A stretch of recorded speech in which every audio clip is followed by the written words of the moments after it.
السلام عليكم ورحمة الله وبركاته. أكم جرت هردفتو تكينا نجا كيسني بقى جراتن هردفتو نتشانا على جول روم أفرني كم جرتو جباتني الحمد لله نتس نجا فيا كمنا هرقاها لجبابة في سلبة تهين بنا كم في بنا يرو جبابة كيست دم في سنة لجودن دينا جتشودا قطع سنة هرقا كوني buna bishaanuma danfatti yookiin aannan ho'atti qicamee godhamee dhugamu jechuudha. As keessa immoo bishaan danfatu jira. Waan nu barbaachisan kuni sukkara. Kun immoo isa killeedhaan fa'aa waliin dhooyinu sanii jechuudha. Tole turtiin keessan nafaana haa ta'u inshaallah akkamitti akka hojjetamu isin agarsiisuudhaa fi buna bareeda.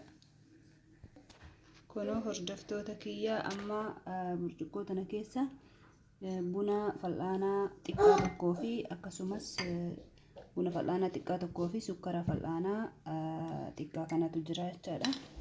Okay. Amma immoo bishaan aanan asii qabnu kana itti daballaa aanan ho'aadha. Bismillah. Amma harkatti qabadhee waan jiruuf nutti mijatu. Isa kanaani akkatti haala gaariitti harka lamaan waliin dhooyna jechuudha. Akka sukkaraa fi bunni kun wal fudhatee akkasumas hoomachaa hojjetu. Xiqqoo immoo bishaan danfaadhas xiqqoo irra buusna xiqqooma waa xiqqoo jechaadha. Dhumatarra itti daballa jechuudha. Hordoftoota kiyya waliin dhahee walitti deebineetiin hin jirra. Kana fakkaataa.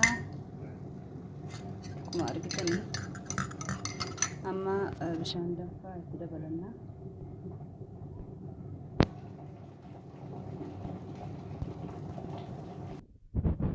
Kun hordoftoota kiyya xumureetiin jira. Akkuma agartan kana buna hoomachaati maashaallah.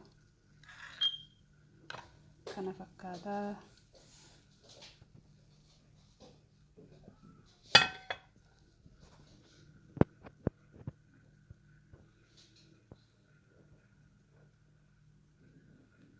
Ganama gaarii qabaadha.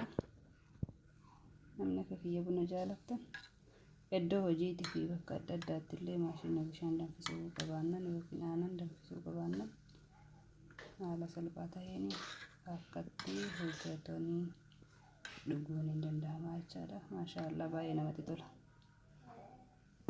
Assalaamu alaykum warahmatullaahi wabarakaatuh. Hedduu galatooma ulfaadhaa waan daawwattaniif dhumaatti nagahaan naa tura. Yoo isinitti tole like, subscribe, share walii godhaa.